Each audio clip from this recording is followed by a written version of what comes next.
Welcome to Law Excellence Hindu News Analysis. Today we are going to cover these topics that are appeared in the Hindu newspaper, which can be important from the perspective of both prelims and mains of UPSC examination.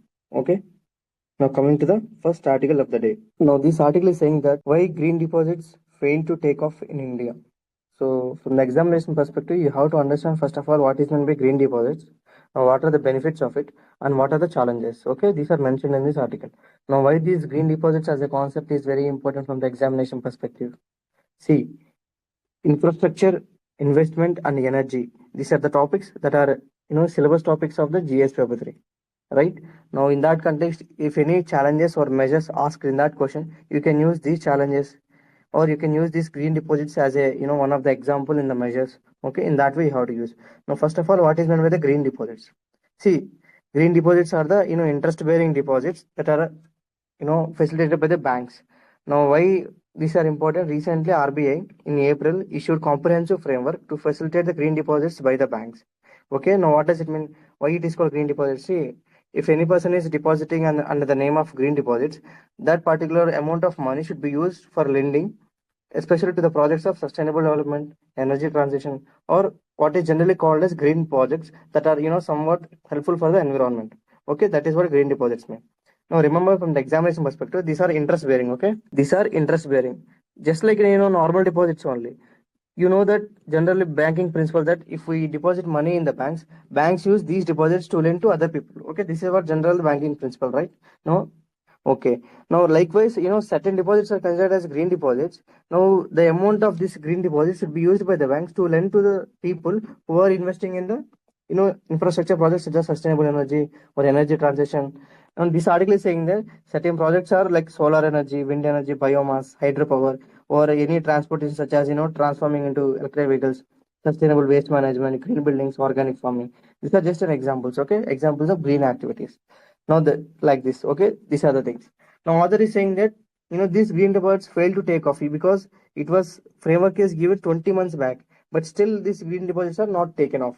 Now what can be the reasons? Now another important thing, it is said that public sector banks are as an obligation started accepting these green deposits, but private banks are very slow in adopting such deposits. Now what can be the challenges?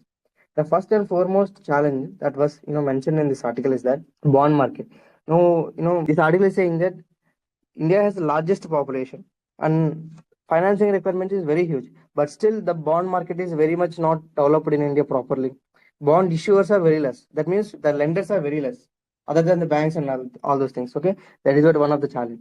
Second thing is there is no clear guidelines regarding which industry is considered as sustainable, which industry is in transition, energy transition, which activity is considered as green activity.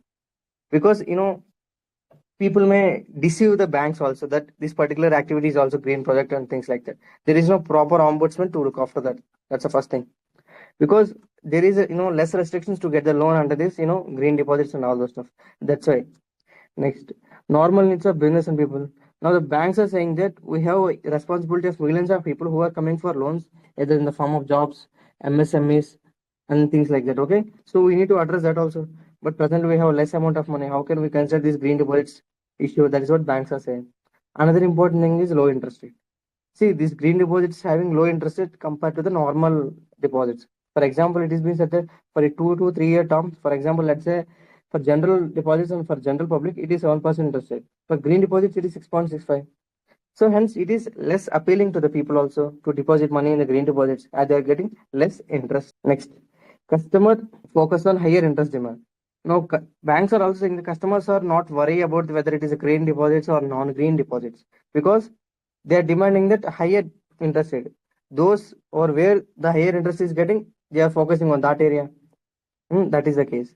Now, these are the challenges for green deposits. Now, what are the suggestions? Now, the author is saying that the banks are asking the government to reduce the CRR. Now, you know about CRR, cash reserve ratio. Now, what does it mean? That means certain amount of deposits should have to be kept with the RBI in the form of cash. Okay. Now, they won't get any interest amount for the CRR. Okay. That is what the thing. So, if there is increase in the CRR, banks have the less capacity to lend the loans. Now, remember this fact from the police perspective. Okay. If there is increase in the CRR, banks have the less capacity to lend the loans. Okay. Now that's why saying that banks are saying that first of all reduce the CRR so that banks have more money to lend, so that we can also encourage green deposits. That is what the bank suggestion. Next, banks are also saying that we need customer awareness also, because customers are demanding higher interest rates. How the customers are motivated to invest in the green deposits? That's one of the challenge. Next, author is saying that encourage the corporates to deposit their money if at all they want to deposit as per their environmental, social, and ESG commitment. Okay, ESG commitment. You know about ESG commitment, right? Like it is just like a CSR commitment. There is an ESG commitment for the corporates, for the corporate governance. Okay, like that. Now these are the suggestions. Okay. Now under the framework, RBI also said that there is an independent third-party evaluation for auditing for every year regarding this. Now these are the things you have to remember from the examination perspective. Even if it is asked in prelims, it may be asked like what is going to be green deposits or what is going to be CRR. But from the mains examination, even if it doesn't ask, you can easily fit this green deposits as a concept, in any of the answers. Okay. Not only that, you can use the similar challenges for any of the challenges that was asked regarding banking system in the mains examination. Okay. Now we will move to the next article. This article is saying that pointing to the beacon at India's undersea warfare power. Now, what is the context of this? Now, this article is mainly appreciating Indian Navy's operational capability, especially that is witnessed in the recent activities. For example, there is an Operation Sankalp, conducted by the Indian Navies, that is majorly a maritime security operation by the Indian Navy, okay, to protect the safety of Indian ships and trade routes in the region of Persian Gulf and Gulf of Oman. Okay, remember from the plane's perspective, Operation Sankalp is about maritime security operation of Indian Navy, especially in the region of Strait of Hormuz, that is Persian Gulf and Gulf of Oman. Okay, okay. Now, why such operation was conducted? To prevent the attacks from the Houthi rebels, especially drone attacks and all those things, to ensure that the Indian flagged vessels are safe, Indian commercial fleet and maritime commerce is safe, to also instill confidence in the Indian maritime community also. Because that in India's trade, 75% by value, 90% by volume of India's trade, is happened to the maritime itself. And security of these Indian vessels is very important, right? Now that is the context. And not only that, maritime security is very important, especially to prevent any other issues like terrorism and drug trade and all those things. That's why maritime security is also considered as one of the important border context. That's why in GS paper 3 also, if you see UPSC syllabus, they're asking questions about maritime border security. See, what are the maritime security challenges in India? Discuss the organizational, technical, and procedural initiatives taken to improve the maritime security. Okay. Now, these procedural initiatives or organizational initiatives, comes under the Navy's operational preparedness. For example, successful conduction of this Operation Sankalp. Now, recently, India able to save the Indian ships attacked into the Indian Ocean recently also, right? Attacked by the Houthi rebels. Now, this indicates that operational preparedness and organizational capabilities. Okay. Other than this, there are certain key developments that happened in the Indian countries. That is what mentioned in this article. Recently, India developed its indigenously developed nuclear powered ballistic missile capable submarine, that is INS Harighat. Okay. You may have heard about this INS Harighat, right? We also discussed in our previous article also about this INS Harighat. Now, INS Harighat is a nuclear powered ballistic missile capable submarine. Okay. Now, this is the second such submarine, after the INS Arihant. Now, with the development of this INS Harighat, India enters into the league of nuclear triad. Now, what does it mean by nuclear triad? That means having the capability of launching missiles from air, water, and land. Okay. Now that is what the thing. Now this indicating the development of INS Harighat is enhancement of India's technical capabilities or technological capabilities. Okay. The indigenous content in the INS Harighat is very high. That's why it is said the indigenously developed. Okay. And not only that, India has this project 77. What is meant by project 77? It is to develop the nuclear powered attack submarines. Now what does it mean? That means launching of underwater nuclear missiles. Okay, underwater nuclear missiles. Okay. Now presently we're able to launch ballistic missiles from air, water, land. Now this is about underwater warfare. Okay, this project 77 is about nuclear powered attack submarines underwater. Okay, that is what the thing mentioned here. Now India also plan of developing a 110 unmanned underwater vehicles. Now, these are the developments that the author mentioned that to ensure that India is definitely a first responder and a preferred security partner in the region, especially in the context of the changing geopolitical situations such as India's threat from the maritime security, especially these attacks on the India's merchant ships, and not only that, another issue of China also, because China is surrounding India with its infrastructural projects under its policy of string of pearls. Surrounding India, for example, in Sri Lanka, Hambantota port is developing. In Myanmar, it is developing Kakfutu port. Okay, so these are the things. Now, India has also a goal of blue revolution. Sagar means security and growth for all in the region. And India is saying that it is the first responder and net security provider in the region. Okay, and not only that, India has a goal of this free, open, and inclusive Indo-Pacific region. Okay, now, to ensure that all these goals, developing these technical capabilities is very much important as per the author. Okay, now you can use these examples. Now, just now it is mentioned in this article, organizational, technical, and procedural initiatives in the previous year question. Likewise, in the technical capabilities or initiatives, you can use these schemes like INS Arigat, or operational sankalp in the organizational capabilities and things like that. Okay, project 75 and all those things. Okay, that is what mentioned in this article.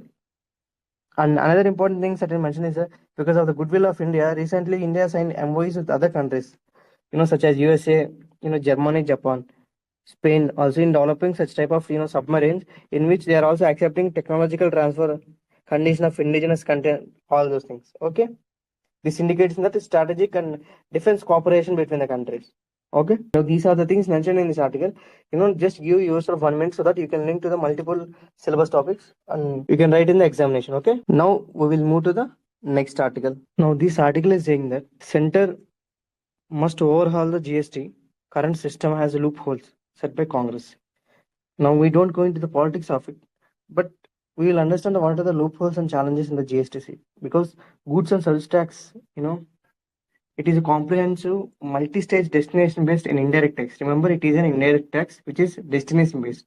What is meant by destination based? Because the burden of the tax is at the end it is faced by the consumer. That's why it is called destination based. Okay. Now it subsumes multiple indirect taxes, both levied by the both center and state. Remember, it subsumes the taxes will levied by the both center and state governments. Okay, so that it creates a uniform tax structure across the country, so that it simplifies the taxation, eliminates the cascading effect of taxes.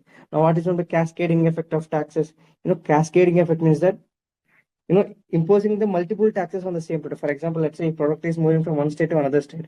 Now it is imposed the tax here also, in other state also. Even in here, it is imposed at multiple levels. For example, it is in at production stage, at marketing stage, and things like that. Okay.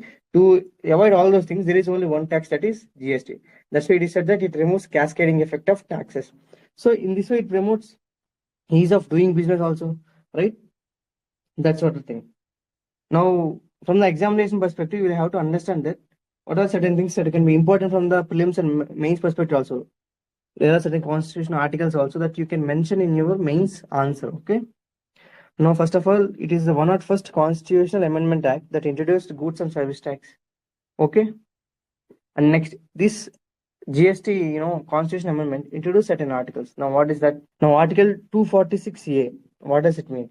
Now, it grants the central and state governments concurrent powers to levy and collect GST on goods and services. Okay, it is Article 246A. Next, Article 269A. What is it? So, it governs the levy and distribution of GST on the interstate trade, that is IGST, where the tax collected is appropriated or apportioned between the center and state. Okay, shared between center and states, that is IGST. Okay.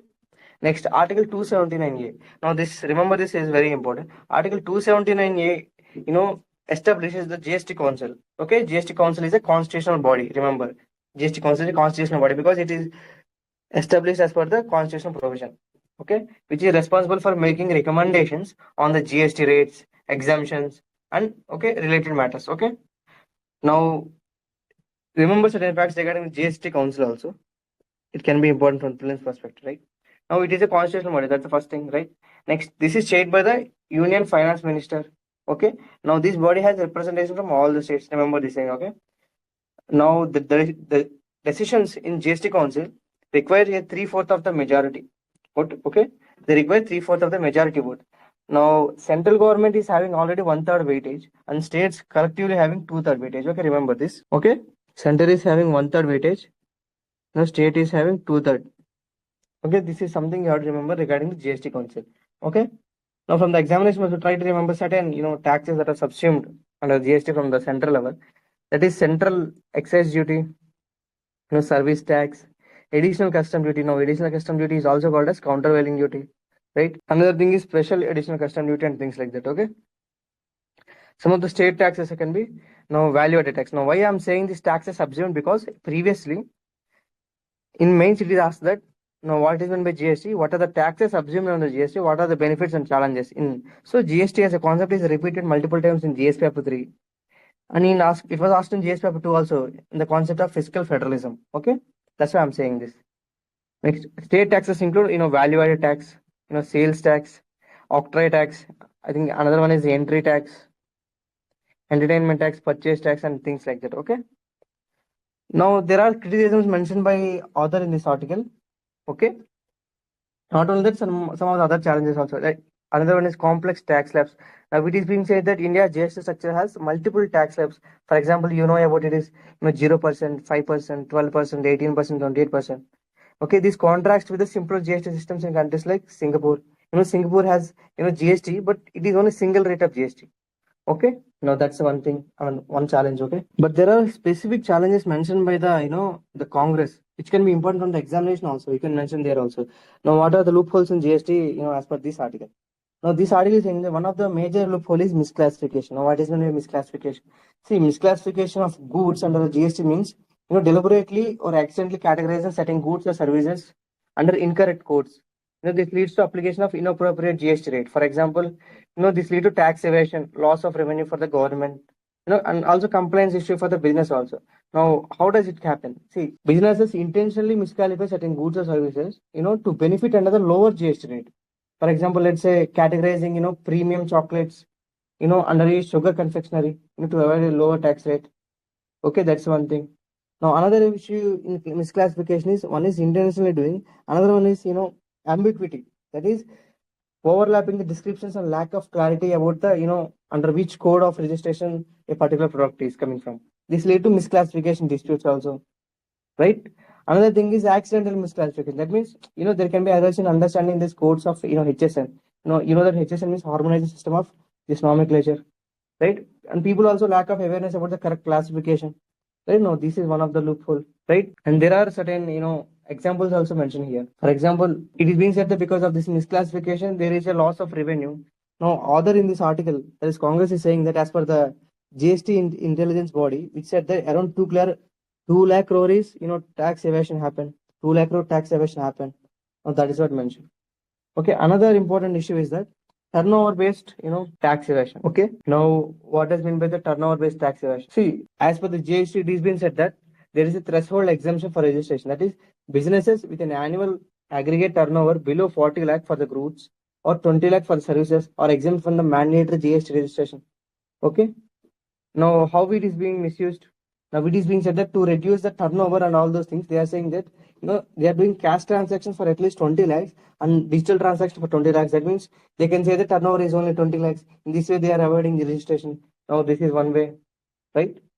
Now another thing is that certain businesses, it is being said that if turnover is up to 1.5 crore, now it allows that lower flat rate, that is 1.1% for traders or manufacturers and things like that. Okay, in this way they are doing. And another one thing is they are doing splitting of business activities. Now, what does it mean? See, their business is splitting into multiple operations and smaller entities, so that they are showing that each business is below the exempted threshold. That is, they are doing business like splitting the business like A, B, C, D organization. They are saying that now this business is 10 lakhs, this is 10 lakhs, this is 10 lakhs. So overall, this is less than the 40 lakhs, and need not to register under the GST. Now, this is under one thing. Next, fake declaration of this turnovers. For example, service providers misreport this 18 lakh annual income to avoid crossing 20 lakhs. For example, in this article I mentioned that if it is goods, the turnover is 40 lakhs, and if it is services, it is 20 lakhs. So they are saying that their turnover is just 18 lakhs. They are saying just 1 lakh. Okay.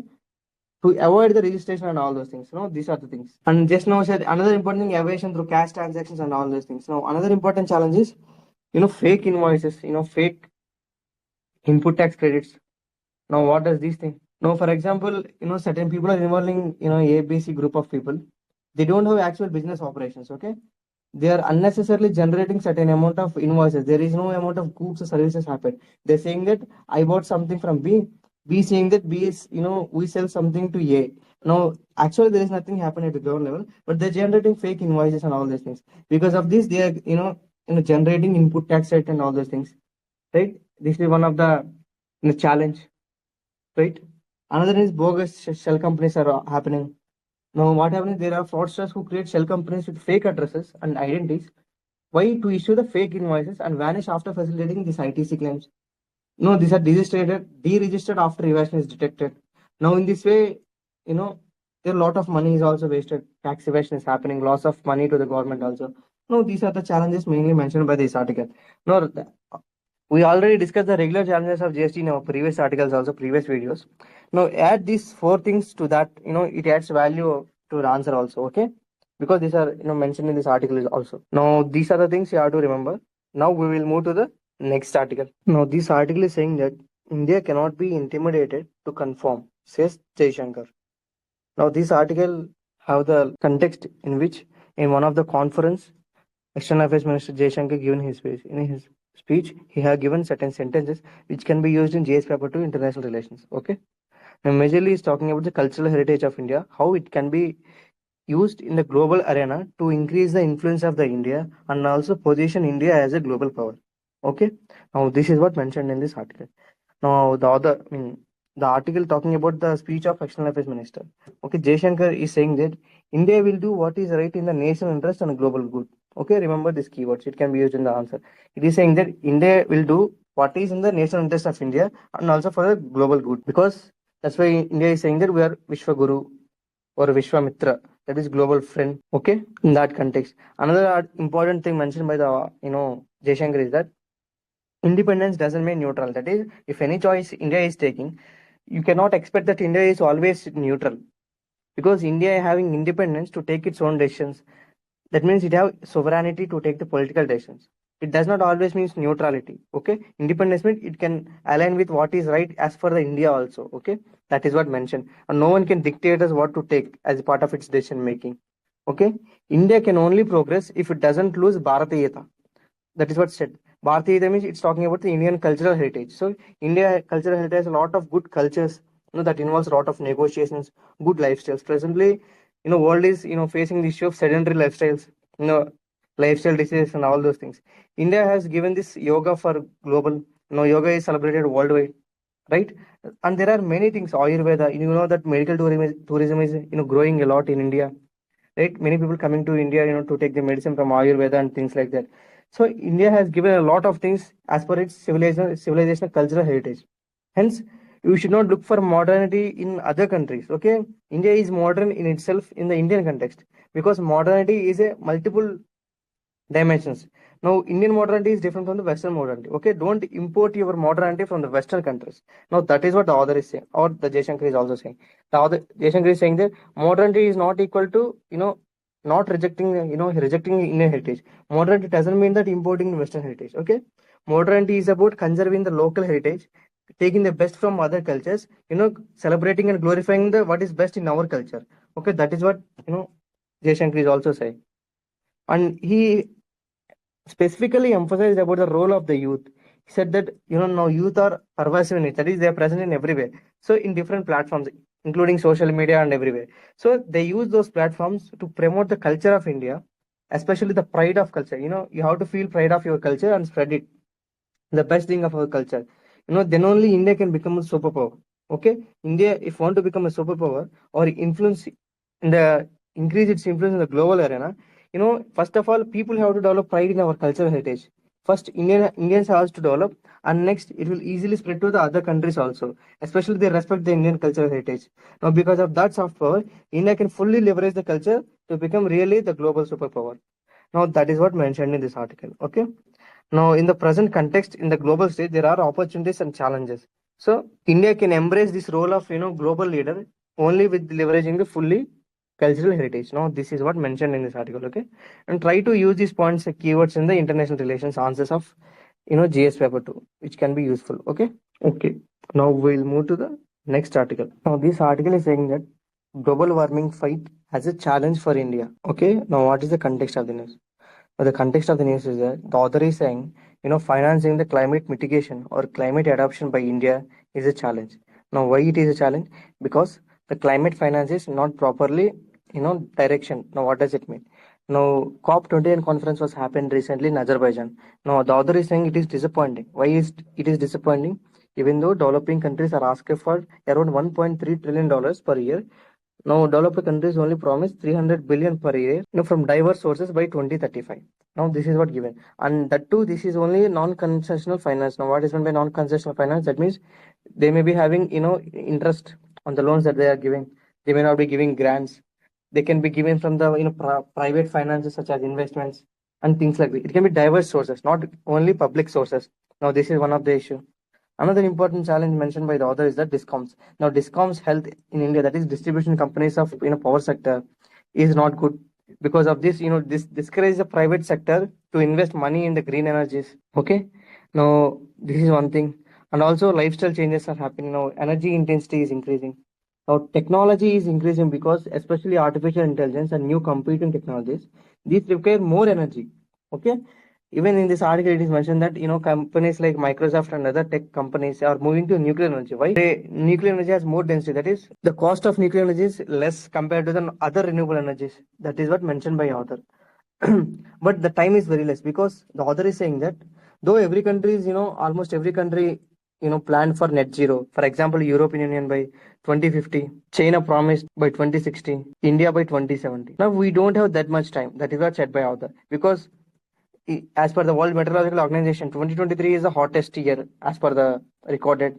Now, in this way, the planet is becoming hottest year by year. No, we don't have that much time. We need to speed this process, accelerate this process. Now, author is saying that there are two mechanisms to speed this process. That is peaking and CBAM, that is carbon border adjustment mechanism. Now, what is meant by this peaking? Okay. The first and foremost thing is what? Peaking is that it is the maximum amount of emissions that a country can emit for its development. That is what peaking.